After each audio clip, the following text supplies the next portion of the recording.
So we're recording now. Excellent. So I'm talking about Catfish. Girl. So look, I'm gonna be fucking real with you. A couple weeks ago, we had a catfish where there were two black men. One of them was dark skinned, one of them was light skinned, and the dark skinned one, who also happened to be a fat person, um, was lying. They stole pictures of someone who was actually light skinned and used those to lure this man into a relationship. And I wanted to really address the fact that like people were tweeting that you can't be in a relationship until you meet that person. And I completely disagree. I feel like if you meet someone online and you really have a connection through talking to them, like through text or by phone, by any method, because there's so many ways to communicate these days, really. Um, I feel like if there's a possibility for you to like get more acquainted with that person, feel more comfortable with that person, knowing things about you, and you really talk to that person, because it's also when you meet someone and like you really click, like you tell that person things about yourself that you might not tell everybody else, like even your best friend. And I think that you start to build a trust with that person. And I think especially if you meet online, they're going by pictures. So I think it's even more important to be like honest, like when you're meeting someone online, because like that's your first impression. Like you get, like that's the beauty of online. You get to create your first impression. Like you really do. Like if you do a good job, it'll be good. But I've seen like some profiles, not many, let me not lie. I've not seen many, but I've seen some that were just like very self-explanatory. That person like really was like talking about themselves, and I think just like the way that they describe themselves, and I feel like every profile is different, but I feel like sometimes online when you're meeting someone, don't it seem like they do a lot of complaining? So I think it's hard to really even shape anything from someone online. So I think that the longer you talk to somebody online, I think that's like more security for you as a person, to feel like, okay, this not only is, excuse me, not only is a real person, but this is somebody who knows my life, like knows my life story, and that's important to me for whatever reason. But going back to my original thought, a couple weeks ago we saw Framel and Anthony, and a lot of people were giving Framel shit because he was fat, because he was dark skinned, and because he stole pictures of a lighter skinned person. Um, and it's when things like this happen is when we should be having honest conversations about shit like shadeism, lookism, whiteness, and like the standards of beauty. So it's really important. What's up, River Apple Tree? What's up, Z- Zarazula? I didn't mean to fuck up your name, but I was happy you came last time. I'm happy you're here again.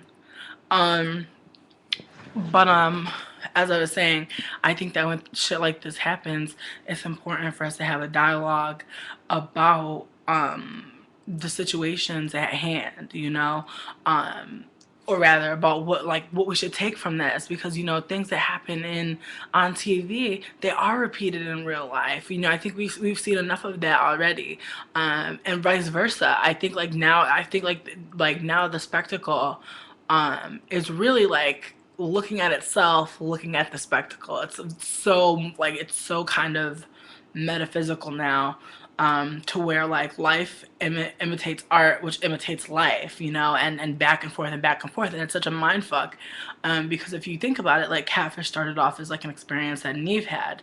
Now we're looking at experiences that other people are having with talking to people online, and it's an obvious indicator of the fact that like we as humans are lonely, and we've always been lonely. We've always wanted like someone or something else, or something not so close. I think that's why shit like the telephone was created, and like mail, because like you want to get connected. And I think that like as you connect, like you figure out more and more, um about this person. And I think like we've come such a long way from, like, as I said, pen pals and letters, to what's up, Zomia? From letters to, like carrier pigeons and shit and Morse code and all that stuff. And like now we're at a point where you can be dating someone in another country via Skype, via Google Instant Messenger, via Google Voice, via text message, via Meebo, via Uvu. There's so many ways that you can connect with another person, and I think that it's very fucked up to say that like you have to be able to like touch that person, you have to be able to lay next to that person for that to be an actual relationship, because that really like erases like the experiences of so many people in this country. Like, I mean, in America alone, it's like 1 in 4 relationships start online, and that's not even like there are so many people against online dating, but we're not even talking about that because Facebook is now like a dating mecca. Like Facebook was originally created. If anybody saw that Facebook movie, Facebook was originally created before it was Facebook. It was just so that they could see which women in Harvard within their circles were not in a relationship, so it was like, first of all, it was like it was a man's tool for preying bitches. I'm preying on bitches. So I mean, if you think about it, like it's kind of miraculously transformed where it's still that, you know what I mean? I think a lot of like lady folks are always like, what the fuck, all these dudes looking at me, and that's why like the privacy standards are like really crazy, and like you're able to like customize so much shit, which is really important because people really will like raid through your shit. Like I remember, crazy story, I met a guy online, and he had one of those crazy exes, and by crazy exes I mean this was someone that like every time he had a new person in his life, this person would do what she did to me. She added me on Facebook, and I let her like friend me. Like I was like cool with that. Like I was like, okay, like whatevs. And I didn't say anything to him. And literally within like 5 minutes, she deleted me. Like she looked through my whole profile, clearly like just went through real quick and then deleted me. And I was like, wow. And I just messaged her and I was like, I don't get it. Like, what's up? You know what I mean? Because I really just wanted to know like why she would do anything like that. But clearly that was her fucking prerogative, but it was kind of freaky to me. But it just goes to show you, Facebook will let you read a bitch down. You feel me? Like, I'm sure she was like reading me with her friends. Probably, honestly, maybe had like a bitch add me like a couple weeks later. Who knows? Really, I can't keep track of it, but I'm sure like the internet allows you to like have so many introspectives in people's lives. So it's crazy to think that you couldn't, I shouldn't say crazy, it's preposterous. We'll say preposterous. What a great word. Preposterous. It's a preposterous thing to think that you can't, you know, have a relationship with somebody via all of this technology. And for it not to be good, there are definitely people who are fucking via the internet, and that's a possible thing. I think I, as someone who really enjoys literotica, which is written pornography, I think that it's very important, and something that I believe in. I believe that like you can be stimulated in so many different ways. So I definitely would never put out cyber sex. I would never say that like I couldn't have a relationship built on cyber sex, to be honest with you, because I don't know if that's the case. But I think that people are so like hierarchical about their relationships, and even like you see it with like straight people and like marriage. Like they're like, oh, marriage is for straight people, but it's like, okay, but who gives a fuck about marriage like that? Like, why, like, what are we protecting really? You know what I mean? So it's like, now it's like, oh, well, you can't call this a relationship because you didn't touch this person. You never saw this person in real life. Like, you never held hands. You never shared a meal. Is that really what's like like that's what matters in a relationship? I think that there are so many different types of relationships out there, and I think that when you define your relationship, that's when you have power in your relationship, not when you follow some sort of like arbitrary trope of like what it means to be in a relationship. Because I feel like for a lot of lady folk, and I feel like for a lot of people who are like female socialized, we're spoon fed these like movies which are like pretty strange weird girl like waits alone for like some guy to show up, and like it's constantly like this like waiting and hoping, where it can totally be the opposite of that, where you're like, okay, this is an attractive person, what up, you know what I mean? Like, it's just like there's no, like, it's very rare that like we see a movie from that perspective, and therefore it's very rare that that like really exists, because I think, like I said, people mimic art, which mimics life, which mimics art. So I think it's just like the reversals are just so crazy that I think sometimes we kind of get sucked in um, to the spectacle and the idea, and the signifiers of what things mean. You know, when you say relationship, like we saw tonight in OkCupid, when you say relationship, you know, people assume you've met this person, you've talked to them, you've kissed them, you've met up with them, you know, they assume all these things from relationship. It can't just be that this person like cares for me, I care for them. And I think that, again, when you define your relationship, that's when it actually matters. I think like when you're kind of going along playing player one, player two, is like when you're not even really in your relationship, you're just fulfilling a role, and you're not really taking that relationship for the value of what it is. I think, I don't know, I think that it's just a very weird concept, you know, for me, um, that I should have to wait for a man to notice me, that I should have to wait for someone to notice me, for me to like have a storyline, for me to have something to do. I feel like that's what we wait a lot for in a lot of like our movies, and I think like in big parts of our life, you know, we hope to be the leading, you know, the leading part, and you know, we're accompanied by this attractive person, and la la la la la. But I think that for the most part, I think there's so many of us that are like, why can't I? And then like we turn that into some other shit. But I'm getting super off topic, and I'm sorry, I'm like recording this and I'm like, I don't want this to be like an hour long, but okay. But it's gonna be super long probably, so um but where I was trying to go with this was, tonight we saw a white lady who, you know, she stole pictures of someone who was more privileged than her. And, you know, the pictures of the girl that she stole wasn't disabled. She was able-bodied, in the way that she was not. And she was thin. She had thin privilege. And beauty privilege, you know, she was, you know, a standard attractive white femme person. Um, and, you know, I think that that's like what's the most like startling, you know, thing about a lot of the catfishes, is that the people steal pictures from people that they are like, I don't want to say the opposite of, because I don't want to say the opposite of fat is thin, because I think that that's like really fucked up to create this like dichotomy of like fat and thin, because there's so many body shapes. And I think that, you know, while fat is a word that I use to describe myself, I think that there are like different spectrums of like weight and what they mean to certain people. um but I just think it's really interesting that like this like fat white girl was like, I'm gonna find a picture of this like thin white girl. And I would say that honestly, like the thin white girl that she chose to use as her avatar was very like similar to what she looked like before she was in her accident and before she started taking meds.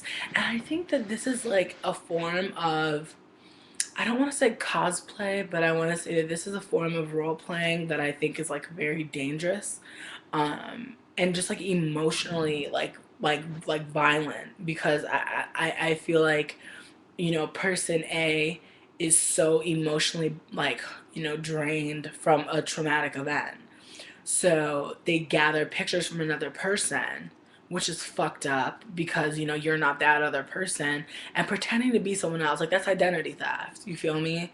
That's identity theft. You know, you are not them. Whatever you're doing is not you doing it. You are using someone else as your cover. So, like, I'll like, automatically have a problem with that. But more importantly, you have to look at it like, you know, these people are using this avatar to attract a mate.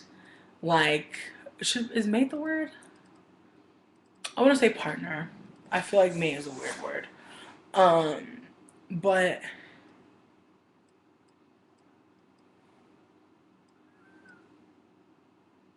How did I find out who was fake? You guys have to explain what you're saying sometimes, cause like it's like behind, so I don't know what you're talking about, Zelmia. But if you clarify, I will answer you. Um, what was I saying though? I can't ever remember. Sheesh.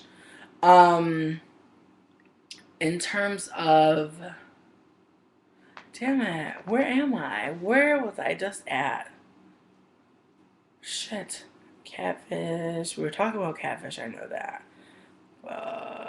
Can somebody help me out? Like, where did I pause? If anyone knows, please tell a bitch, because a bitch need to know. A bitch don't know. I don't know. I really wish like I fucking had like an alternate recording, even though that wouldn't really make any sense.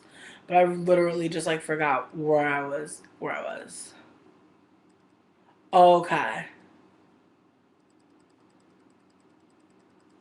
Oh my God, River Apple Tree. That's what I'm talking about. Yes, River Apple Tree. Thank you so much. Okay. And thank you also, Zelmia. Oh, thank you. How do we find out the pictures? Oh, well, they looked at, like when they went to go meet her, they found out that the pictures were fake. Thank you, Sour Villager. Partners, yes, you're right. Um, the fucked up part is they're stealing these pictures to find a partner. And that's like the part that like really gets me, is like you're not even just like role playing with these pictures. You're like using these pictures to find someone to be with. You're like, and then you're hoping that you can somehow coerce that person into being interested in you after finding out that you've lied about very important things.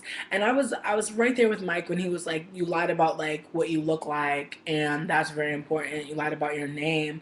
And I do agree, like I'm just very surprised. I'm just very surprised how everything went down, because I really just I really felt bad for her. And I'm gonna tell you this. Like, this is white woman syndrome. And I know some of y'all are going to leave the room because you don't want to hear it. But it's white woman syndrome. Go ahead and leave. Go ahead and leave if you need to, because I'm telling you about it tonight. All right, we're talking about white woman syndrome, okay? And we're talking about lonely white woman syndrome at that, okay? That's where we're going this evening. So when everything popped off with Fermel and Anthony, I wasn't trying to bash Fermel about his weight at all, because I'm a fat bitch and I'm not gonna sit here and be fat phobic towards him.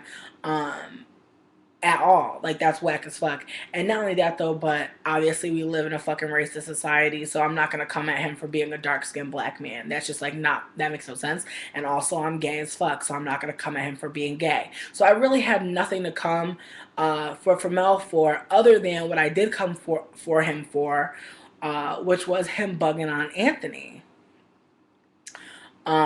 Because I really didn't appreciate um I didn't appreciate his I just didn't appreciate his attitude towards Anthony, because he had not only lied to Anthony, but he tricked him. You know what I mean? He tricked him.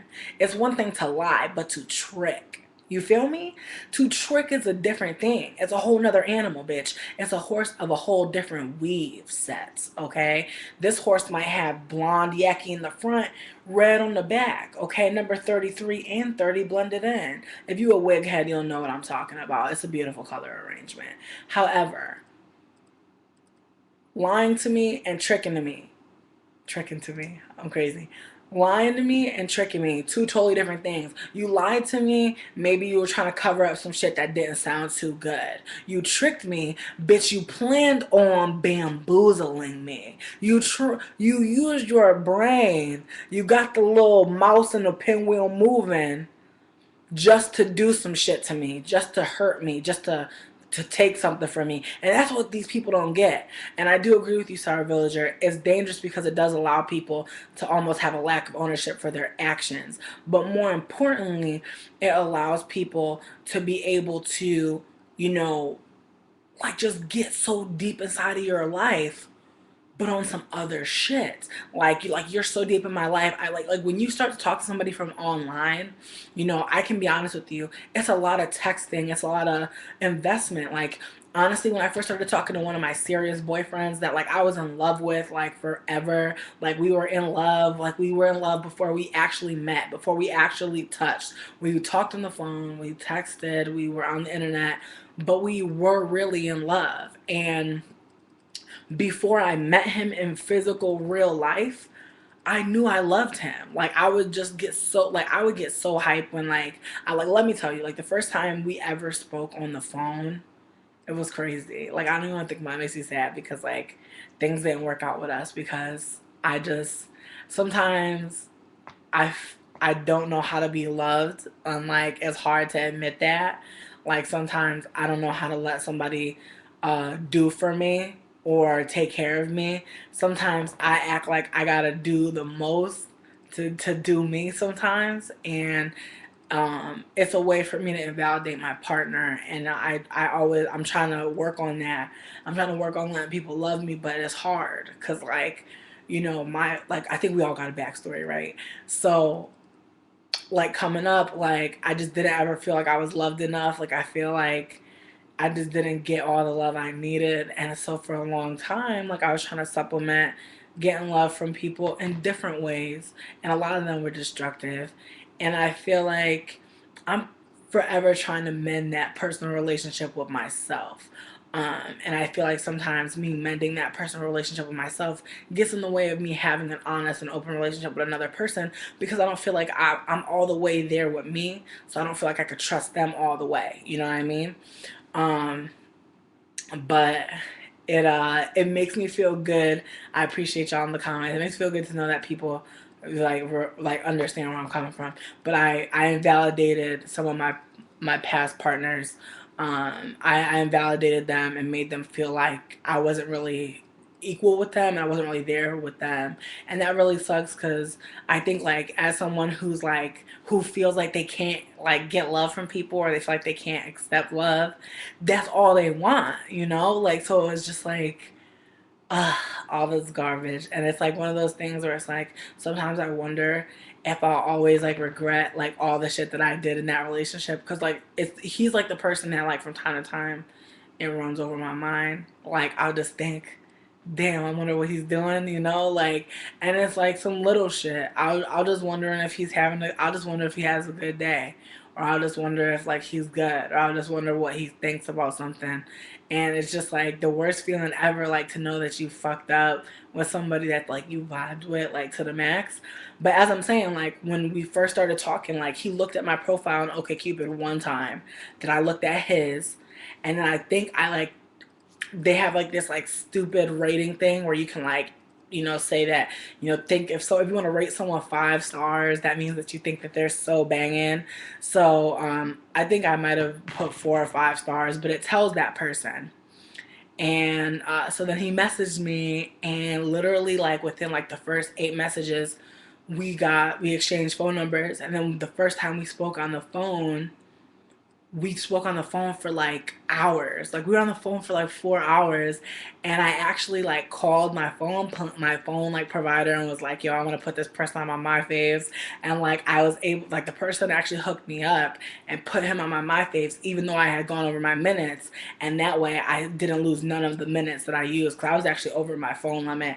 And bitch, back then I was paying my own phone bill, girl. So I was just like, "Child, like, can y'all hook me up?" So they hooked me up and I was able to like not fuck it up. But like I told him like that that's what I did, and he was just like, "Oh, like you added me to your my faves," and like he was giving me shit, but like we were like hella invested like from then on. Like, and it was crazy because like I remember one time, like before we met up in person, we were talking online hard. And I remember like he was like working in the city and he was like driving by like where I was going, like where I was living at. And I was like walking to the train. And I remember he was like, "Are you wearing a blue hoodie?" And I was like, "Yeah." He's like, "Yo, you look mad good today." I was like, "For real?" I was like, "You saw me?" He's like, "Yeah, I saw you on the corner." I was like, "Ah," you know what I mean? Like that was like so adorable. Like I couldn't even believe. But Like we still hadn't met then, you know what I mean? So I think that that's like the crazy thing. Um, so yeah, it was just like it was crazy. It was just wild, how everything happened. But as I'm saying, like this is like from the internet. And people don't like to give the internet credit because, like, sometimes, like, most times, the internet is just full of worthlessness. It's the truth. Like the internet got some good qualities. You know what I mean? The internet got some good qualities. You know what I mean? There's some tens, there's some 20s, but most of them is tens, and they don't keep them clean. You feel me? Like, it's not. The internet is really usually not the place like for you to find good produce, you know what I mean, clean water. But at the same time, I have seen I have seen a roads push through the concrete, you know what I mean. I have seen that on the internet. But as I was saying, like I met this person online, but like way after we started talking, and the feelings were real. You know, it was like not the feeling of like when you first see somebody. Oh, we didn't get to white woman syndrome. We going back. We going back. Trust me, we going back. I'm sorry, I kind of got off, but we going back to white woman. See, Zomia, like I've met so many people off there, but I haven't met nobody that I was like clicking with or nothing. I mean, that's not true, but I mean, I haven't recently. Like, I think a lot of people on there are like would make good friends, and that's it. But as I said, I'm gonna touch on white woman syndrome. Um, but yeah, so let me just finish this whole thought though. So as I'm trying to explain, I met this person online, and I knew how I felt. You know what I mean? I knew that like I was interested in this person, I cared for them, I wanted to be with them. And when I met them in real life, it was like Christmas. It was like honestly, like how they be having them eHarmony commercials where like they be showing two people on a date and the date be looking like it's going way too well. It's like, damn, that bitch really laughing. Like, damn, they really got all that bread on the table. You know what I mean? They be looking like shit is really going good. But our first date was like actually really bomb. You know what I mean? I don't want to go into it because it was like real cute, but like I'm not gonna go into it. But it was just like a buildup of like 3 months. Like we talked for 3 months, and we never met. And when we finally met, it was like the most bombest meet ever. I was like so hyped.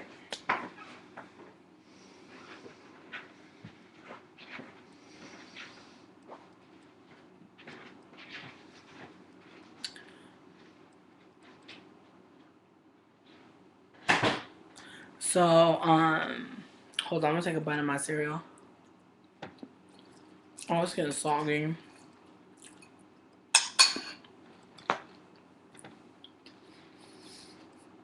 That's the worst. Mm-mm-mm. Um,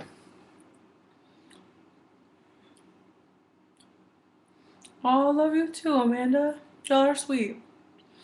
Um, but let's get into white woman syndrome though. White woman syndrome is the damsel in distress bullshit. Okay? And tend to love, I agree with you too. I feel like you can share more quickly online too, but I think that it depends on how things go in that relationship. You know, I think it depends on the conversation, but I think that like if the conversation is right, I think that you can have a very interesting conversation with that person that can go into all areas of your life, and you're just pouring out, you're just going because you're going on emotion. And I think that like, between me talking to him on the phone and me like constantly looking at his pictures and shit, I was just like I was in like this really like deep lust for him, like this lust, but also this love that I was able to build through knowing him, because I think that love is about knowing somebody, knowing their heart, knowing their character, knowing their ways for sure. But people do have ways through conversation. People have ways that they can be like, when you're talking to them, that can just like turn you on or turn you off. So I'm dead. I would pour more, but it's like it's just yogurt and like granola, and it's so good when it's like crunchy yogurt. I mean, when it's like crunchy granola and like yogurt, but now it's like the granola is like kind of soft, so it's not like terrible, but it's kind of like eating baby food, so not super into it. Um, but white woman syndrome. This is some damsel in distress bullshit, okay? Because just like how last week, I was feeling bad. I was feeling bad for Mel a couple weeks ago. I was like, damn, for Mel, you know what I mean? It's hard out here for a black man. I feel you. A dark skinned black gay queer man who's fat. Cause like I'm not in the gay scene like that.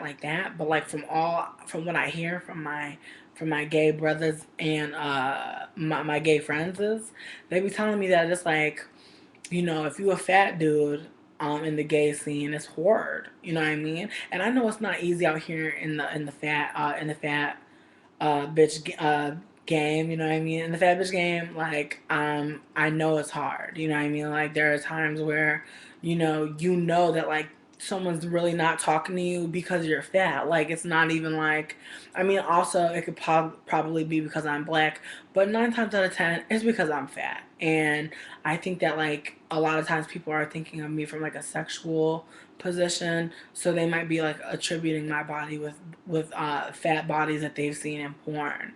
So I think that that's also what it is too, like the fetishization of like fat bodies in porn.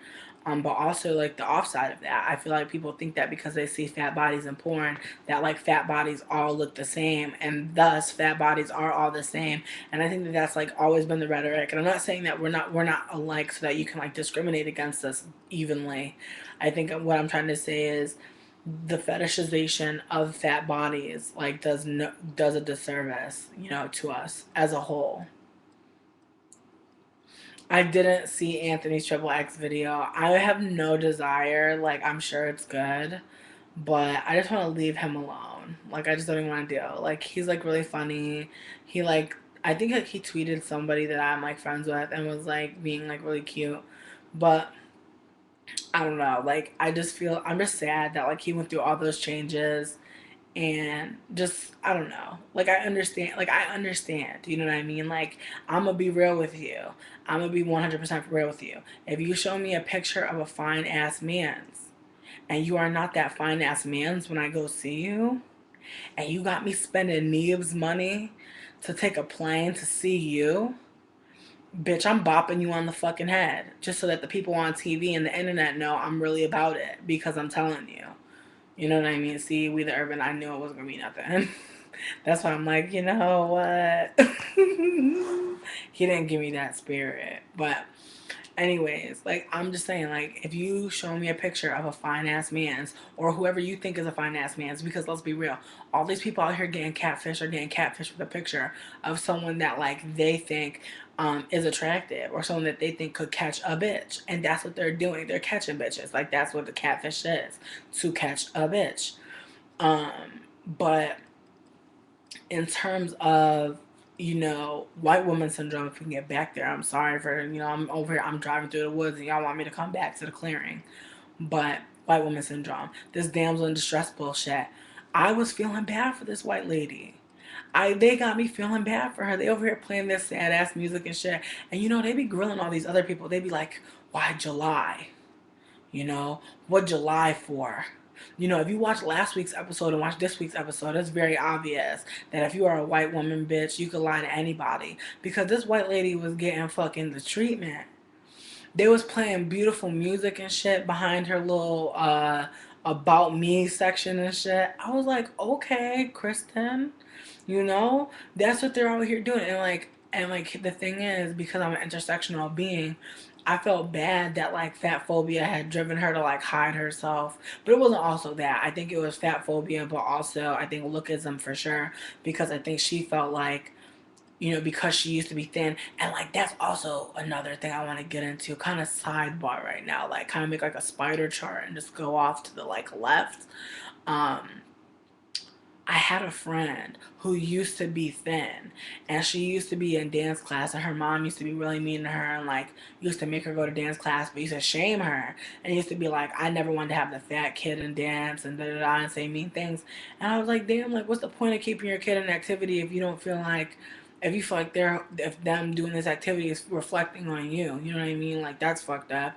But more importantly, like, does your child even want to be doing this dance? You know what I mean? There's a lot of things, but like she was. I remember like specifically like I like when I met this person. I was still dealing with my own fat phobia. I had internalized it so hard. I was at a point in my life where I didn't want to hang out with other fat bitches.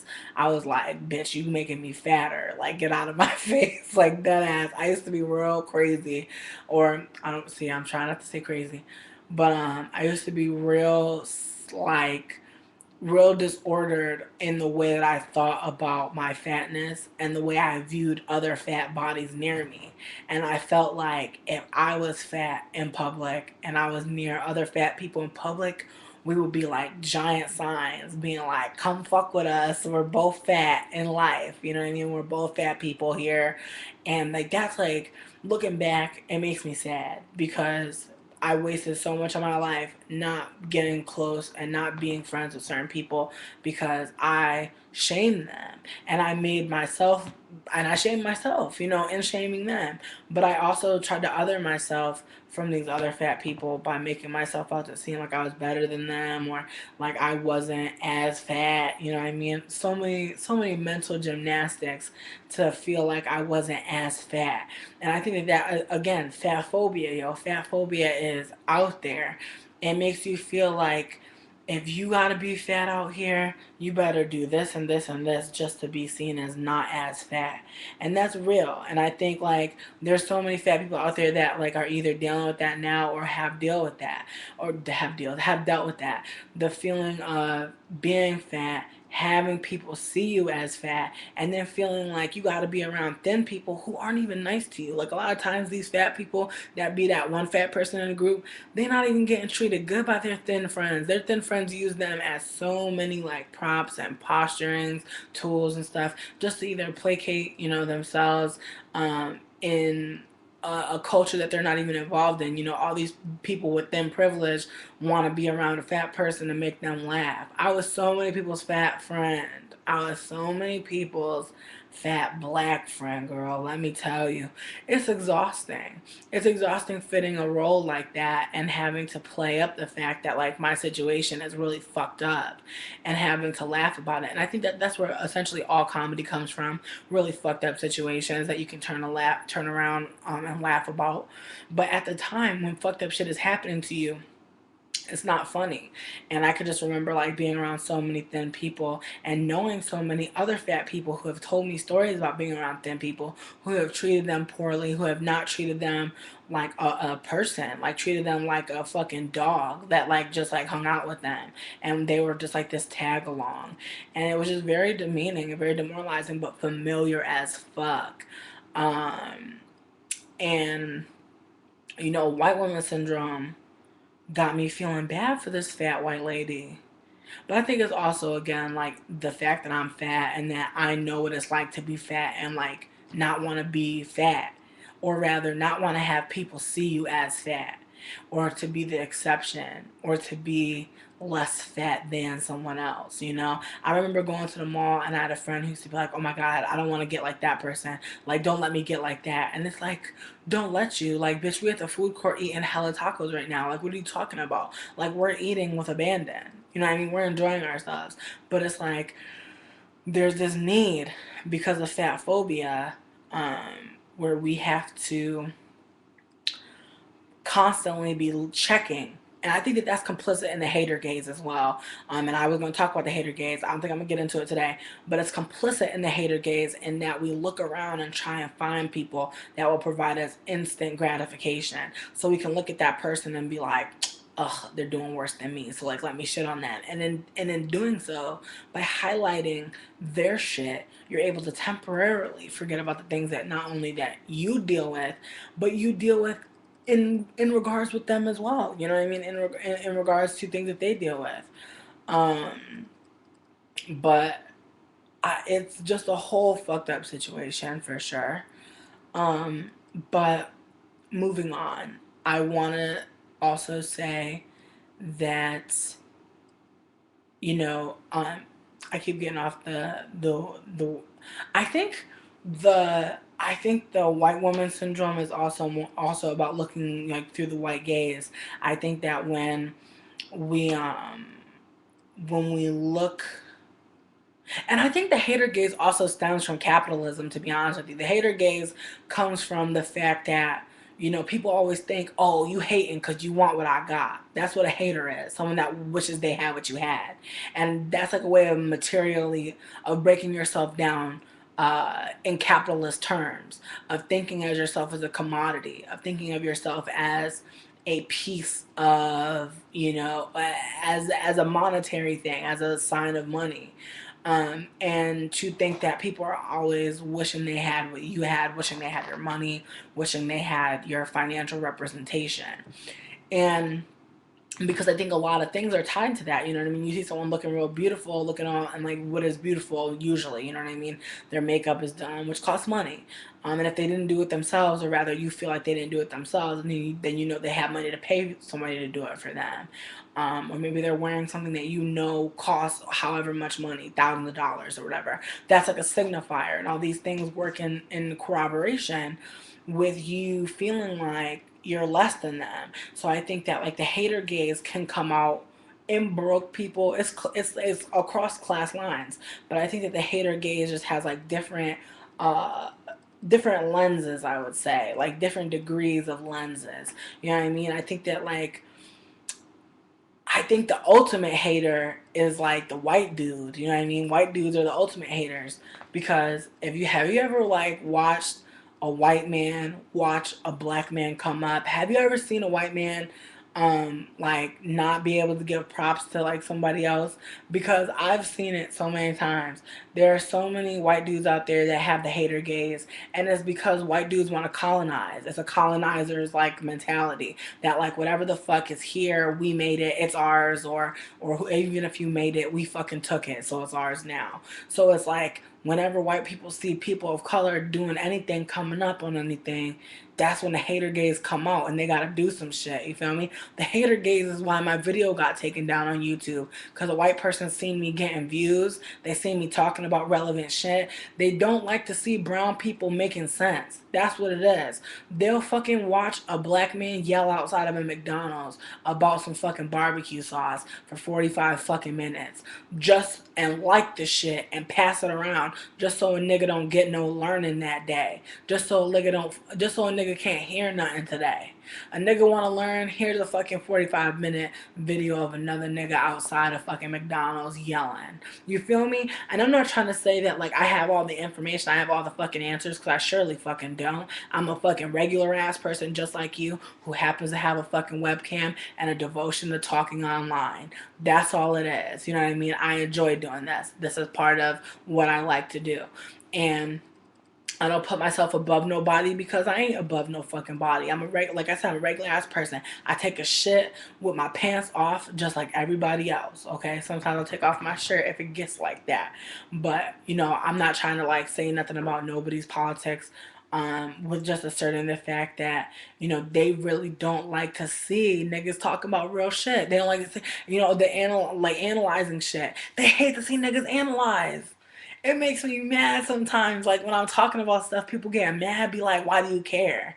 Because I fucking can. Like people be mad that my brain works. People be mad that like I can form a thought and say it to people and it actually hits somebody. And someone's like, yeah. People get mad at that. So that's how like I know, you know what I mean? That's how I know revolution is everywhere. You know what I mean? Revolution is in the smallest fucking seed. Okay, you plant a seed, it don't even matter if it grow or not. You had the fucking inclination to do that shit. Remind yourself of how much fucking shit you can actually do. You'll really surprise yourself when you really focus on some shit you want. Honestly, I don't mean to get too uplifting, but let me get back to it. The white woman syndrome has a lot to do with the white gaze and looking at white women through the white gaze, which is like what we are always watching looking through in a lot of like the shit that we like consume, you know.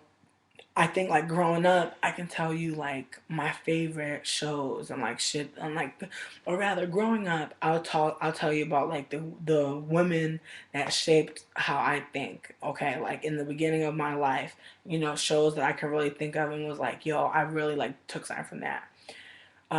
As Told by Ginger, the main protagonist was a white woman, red hair, who looked nothing like me. Didn't really look nothing like nobody I fucking met. But like still, you know what I mean? Ginger Fowley. Um, you know, I also like Clarissa from Clarissa Explains It All. That's Melissa Joan Hart. White woman, blonde hair, blue eyes, red fucking style. And I really liked her outfits. I thought her outfits were really cool. I loved her room. I wish that like I remember like watching the show and wishing that like I could have a house where like a dude could like climb through my window and like be my friend. And I think like Ginger Fowley too. Like I think like they had like a clubhouse or something. But still dudes like came through to the window or some shit. Um what else? Taina, man, Taina was um, I want to say that she was like a Latinx person. I mean, yeah, I watched Sailor Moon, but like Sailor Moon, like I didn't learn nothing from Sailor Moon. You know, I thought Sailor Moon was like mad pretty. That's really all the only reason why I watched Sailor Moon was just to see like them look beautiful. Like cuz like anime writers had a way of like just making Serena look mad beautiful and making like all the rest of them look like whatever, unless they were doing a scene where like they had to be beautiful and then they were like drawn like a nice way or whatever. Um, but Taina was like a Latinx, but I feel like, you know, I feel like even that show, like it wasn't on for super long, so I don't feel like it shaped as much, but that's a show I remember. Um, trying to the OC. The OC is probably one of my favorite shows in life. Like it's like very easily my favorite show. I think like if anyone ever like bought me any gifts like that was OC related, I don't think I'll ever be mad. And I feel like it's one of those things where it's like I don't really think about it that often, but when I do think about it, it makes me feel very nostalgic and I get really excited because I just really love the idea of like coming from a fucked up family. Like I think everybody loves like that idea like rags to riches. You know, that also plays on us too in like the capitalist society. This idea that like you could be rich soon.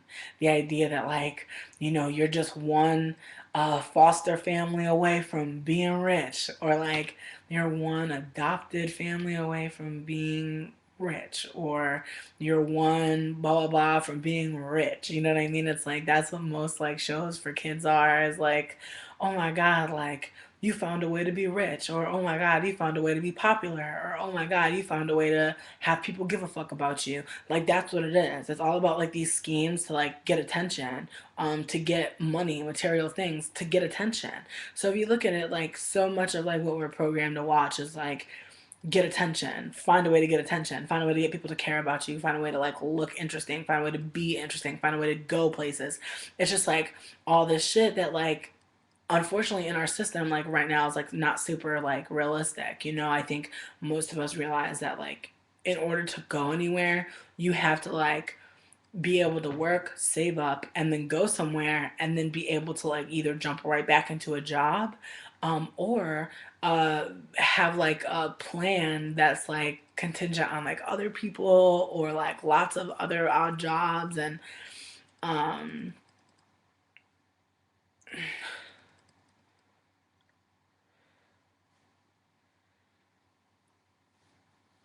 what I mean, I don't know. I mean, I feel like Hey Arnold is super genderqueer. But I also feel like it's just a cool ass show. Like, I feel like the diversity on that show is cool. You know, I appreciated it. I appreciated a lot of that show, and also Rocco's Modern Life. But you know, this is a story for another day.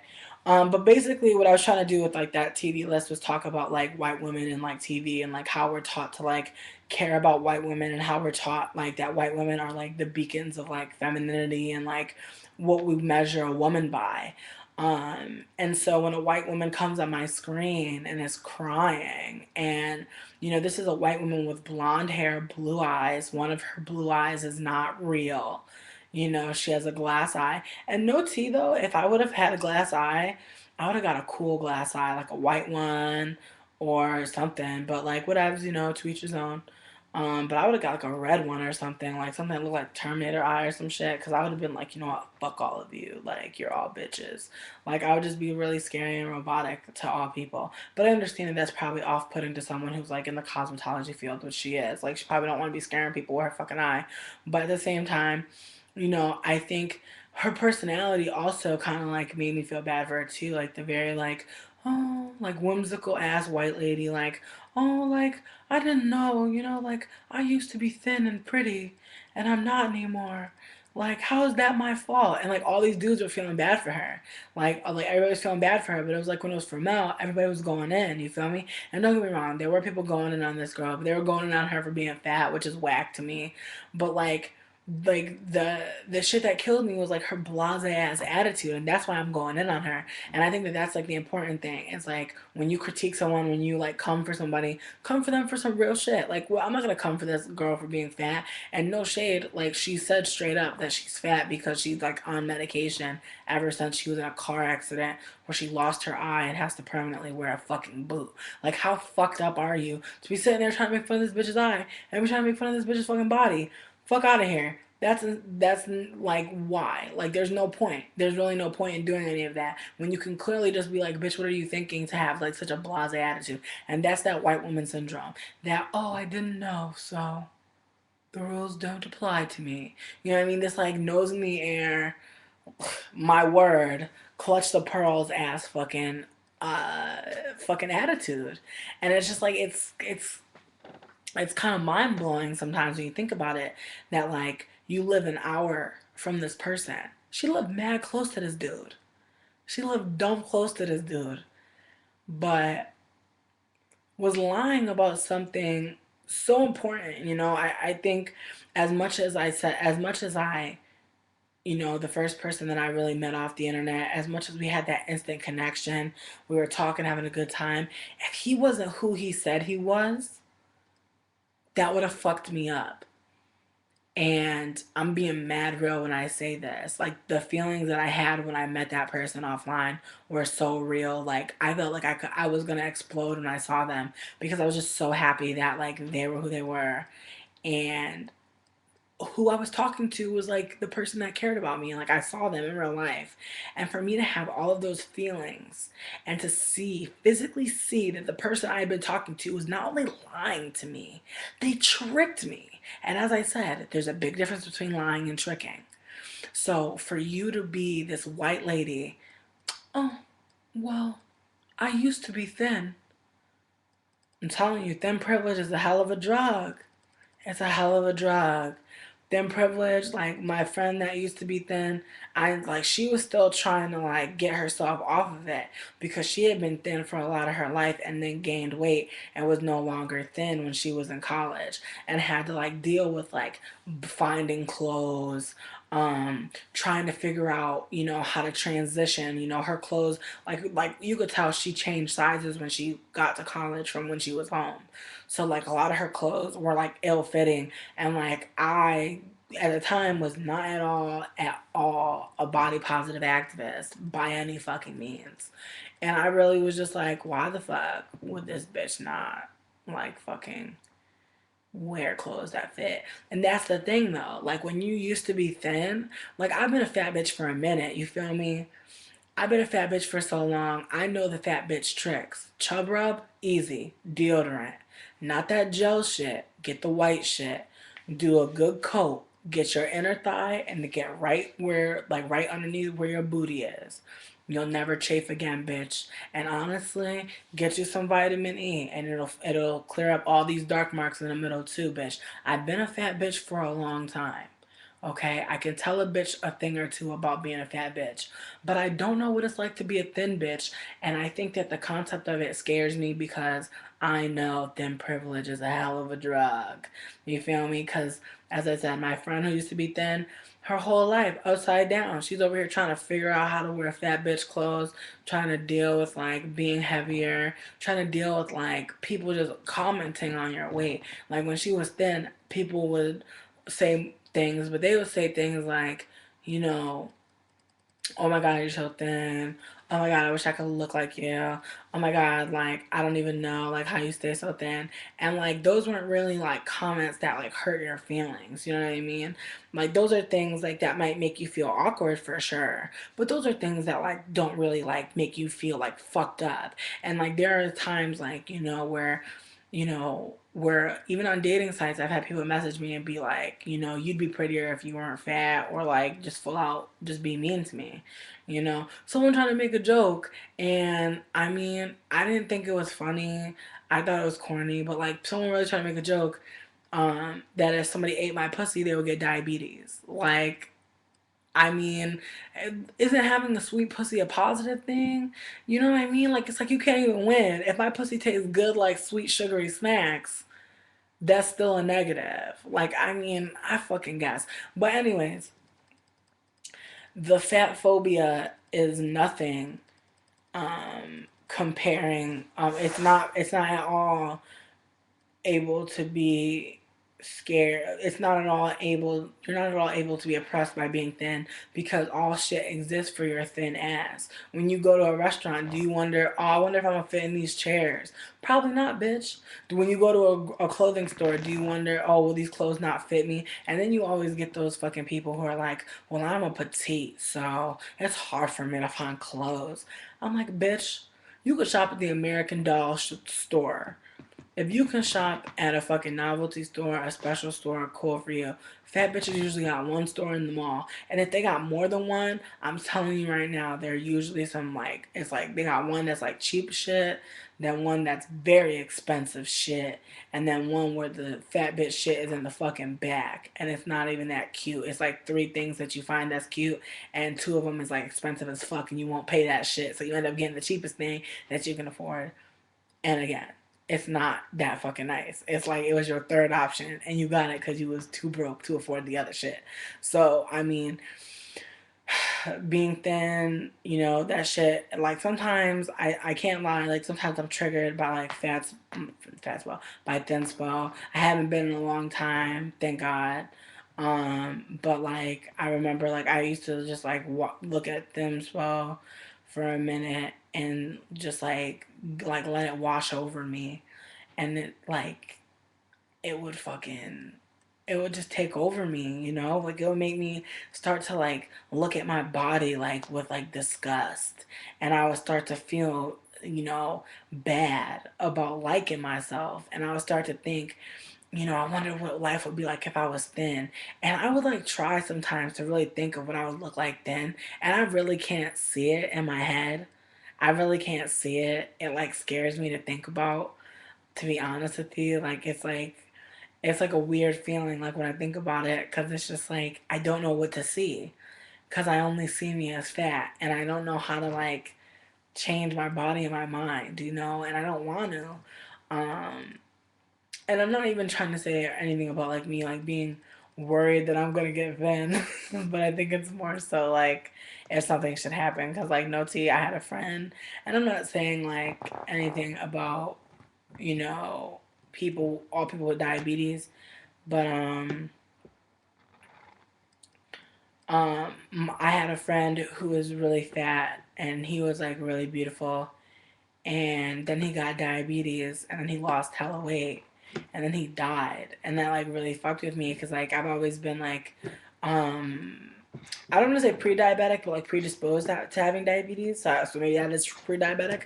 um but like I don't have diabetes, so like I'm gonna keep banging, but like like that really fucked me up. Like I think it always fucks me up whenever I see fat people get thin, because I'm always just like, what? You know what I mean? Like I can't even explain it. It's like when like your Facebook friend posts that before and after, and you're like, whoa, like you look like that now, and you bug for a little bit, and you're like, I wonder how they got that small. And like they always tell you like some bullshit, because I really know what it is. I was dating somebody. I'm actually dating somebody now who has like an eating disorder, and it's kind of awkward because like I care about them so much, but they're Like they're very much like, I don't know, like they eat like very rarely, but when they do eat, it's like stuff that just fills you up. It doesn't make you, it's not even like it's filling, it just makes you feel full. And I think it has like all types of chemicals in it just to make you feel full, you know, like diet food and stuff.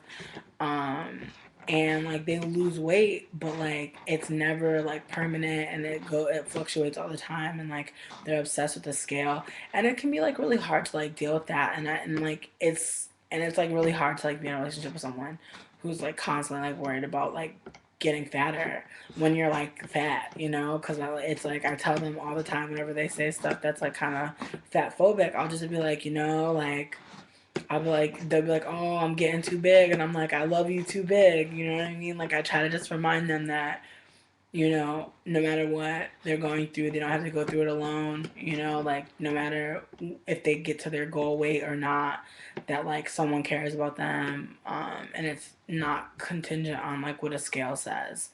But it doesn't make it any less hard for them. You know, I'm realistic about it. You know, if I had an eating disorder, then you know I don't think someone telling me I love you is gonna change my eating disorder. But it's definitely something that, you know, from time to time it is triggering. It is. Um, and I never really I'm like, no matter how much Thinspo I read, I never like fully get sucked into it. It's more so that, you know, I just start like like not reminiscing, but I start to think about like all of the outfits that I could wear if I was thin, and then I kind of like go into like this like really sad like a thought bubble where like I just feel like my body wouldn't even like translate if I was thin, if that makes any sense. Like I can't at all picture what if my fat body would look like being thin, and like specifically like parts of my body that like look good fat. Like I wonder what it would be like to not for it not to be fat. You know, worrying about skin, worrying about sagging, and I think that it like just kind of makes me really dysmorphic. And I think that that's what scares me more so about being thin, is like not knowing what my body's gonna look like, and not and like if like getting thin or like losing a large amount of weight, I feel like that makes you hyper visible. You know what I mean? And like I love to take pictures, so like I think that's also what it is as well. Is like obviously there will be documentation of it, so people will be able to like go through my pictures, and I feel like that's a way for people to like feed off of energy from me that I don't really want to give out. um Well, I mean, body dysmorphic disorder as a fat person, I think is I think it's legitimate, but I really like my fat body. Like I like or rather I like my fat femme body. Like when I'm more so in my femme persona, I think that like I feel like really comfortable, and I understand that like I didn't always feel that way, to be honest. Like I used to feel like my boobs were weird, like cuz like they weren't perky and they didn't sit up like I saw white women's tits sit up, you know? So I felt like, oh man, like, you know, I obviously don't have nice boobs, so let me go out and buy this bra. Let me go out and, you know, do all this stuff to kind of like make my tits look as feminine as possible when, you know, I don't think femininity is contingent on how westernized you look and how powdered up you are. However, that's like what we're fed all the time, is like how done up can you be, like how sparkly can you get, you know? I think that that's what people want, and we get into this like idea, like even with like, remember when they did like extreme makeover, where they would like take these people who were just like not conventionally attractive, and they'd like break their fucking faces in half just to, like build them up again, and like that's like that is like the that's not even the fucking pinnacle. You know what I mean? That's not even the fucking pinnacle of like where we're at as a society in terms of like lookism and like the things that we'll do to like fit into the spectacles idea of what is attractive.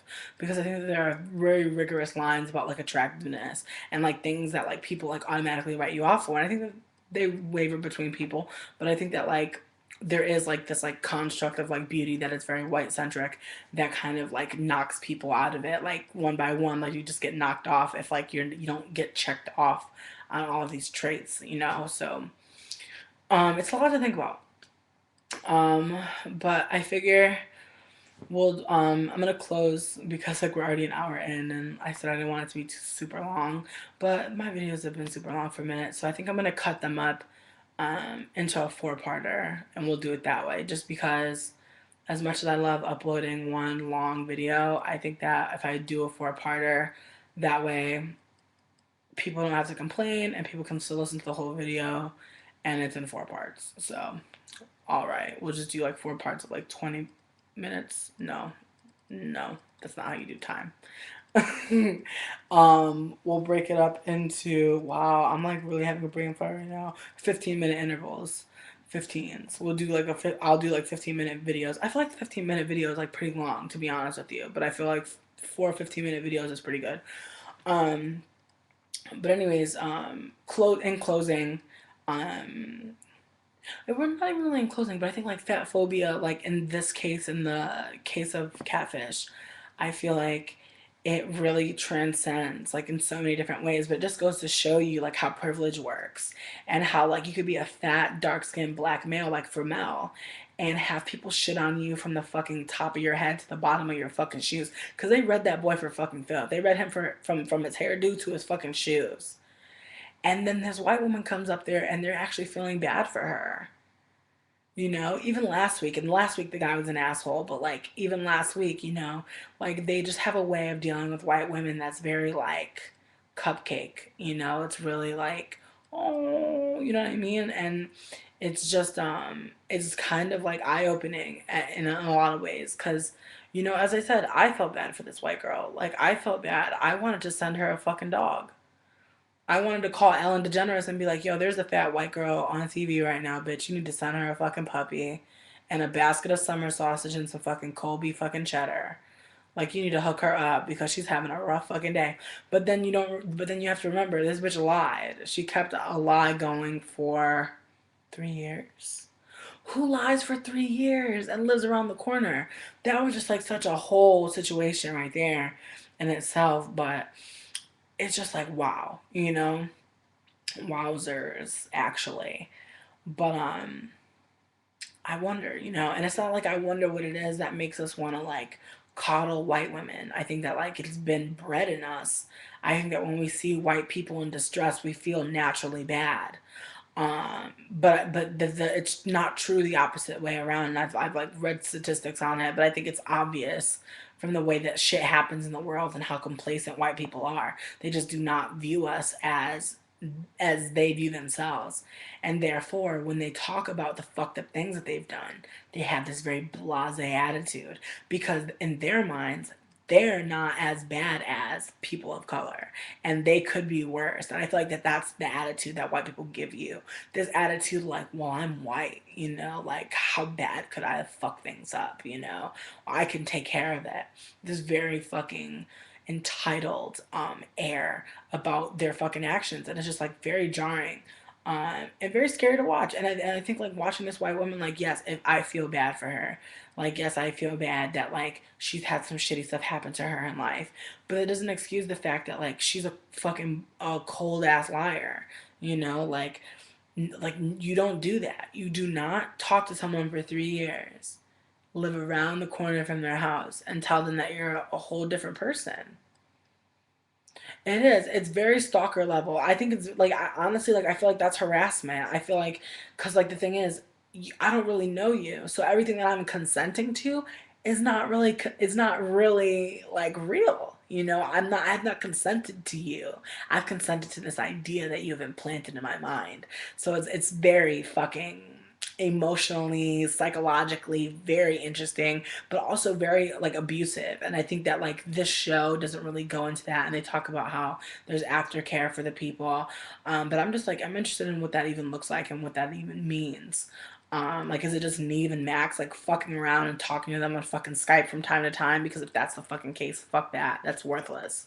You know, they're funny, I guess, when they're not fucking making jokes about them being about them being like homosexual, which I don't even fucking get. It's like so stupid. It's like Neve, you have a girlfriend, cool. Max is your fucking sidekick. To be real with you, to be real, he better play up that fucking homosexual sidekick bullshit because that nigga don't got no motherfucking point being on that show. They got 5, 57, 65 cameras and shit on that show, and y'all really got this little white haired nigga next to you all up in your fucking face, bitch. Why? I'm telling you, Max is one motherfucking episode away from not getting a paycheck because if he ain't all up in Neve's fucking dick with this fucking camera, there's no use for him. So I'm gonna keep it 100 and motherfucking 80, bitch. Okay, I turn to the side and look. Okay, 180. They really don't need Max. That nigga's extra. He's part of the B plot. Okay, so I don't even. Whatever. Moving on. Um. Mm, very true, Amanda. It does come down to the internal hierarchy that society only enforces, and that's what sucks. Cause like, and you know what I hate? I hate when people say we're society.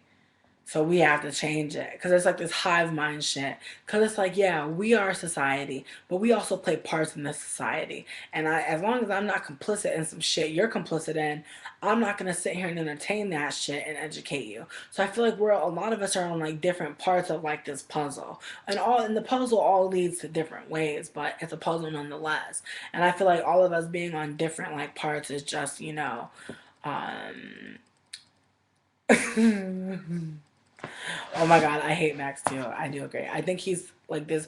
Honestly, like him and the white dude that was on tonight, they were just like basic ass white dudes. However, I think like Max is like that basic ass cute white dude who says like dumbass shit. Who's like, I bet you like I bet you so much money. Like he just has like this like really shitty attitude about himself as well.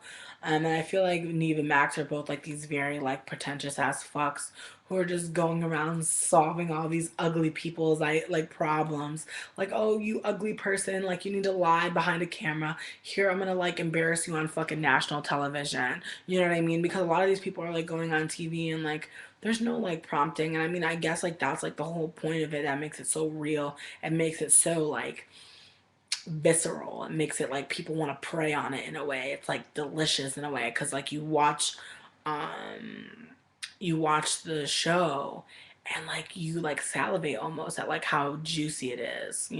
Tonight was kind of boring, but like you kind of just you kind of get like her like kind of gets consumed by it. So I think that that in itself is what really kind of you know, makes it so interesting. I think I'm gonna just upload this video all by itself. I think I'm gonna do it into like 4 parts because like fuck it, like there's no point in doing that. But I definitely do agree that it's just like that's what's like that's the appeal.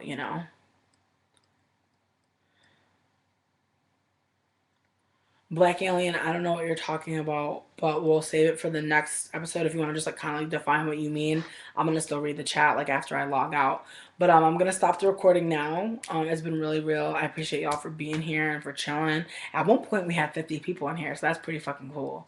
I think we had like 52 at one point, but I ain't really counting, but I am. But I am. All right. So anyways, I'll talk to y'all soon, okay? Bye.